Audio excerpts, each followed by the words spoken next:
ચોટીલાની વર્ષો જૂની રેલવે કનેક્ટિવિટીની માંગને લઈને ફરી આશા જાગી રહી છે। સાંસદ ચંદુભાઈ શિહોરાએ થાન ચોટીલા જૂની રેલવે લાઇન પુનઃ શરૂ કરવા સંસદમાં રજૂઆત કરી છે।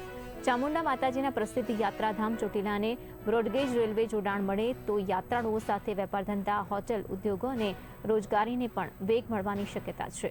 રેલવે મંત્રાલય તરફથી આ મુદ્દે હકારાત્મક પ્રતિસાદ મળ્યો હોવાનો પણ સાંસદે દાવો કર્યો છે।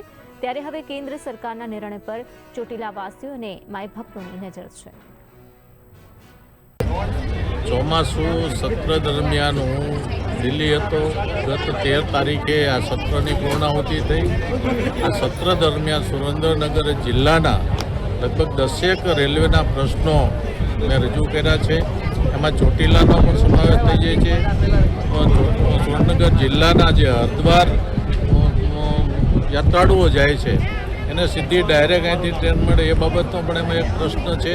એમાં ચોટીલાનો પણ સમાવેશ થઈ જાય છે। ત્યારે રેલવે મંત્રીએ મને ખાતરી આપી છે કે તમારી જે માગણીઓ છે એ માગણીઓ ટૂંક સમયમાં હું પૂર્ણ કરીશ એવી રેલવે મંત્રીએ મને રૂબરૂમાં જ્યો ત્યારે ખાતરી આપેલી છે। મને આશા છે કે આ રેલવેના પ્રશ્નોનું સોલ્યુશન ટૂંક સમયમાં આવી જશે।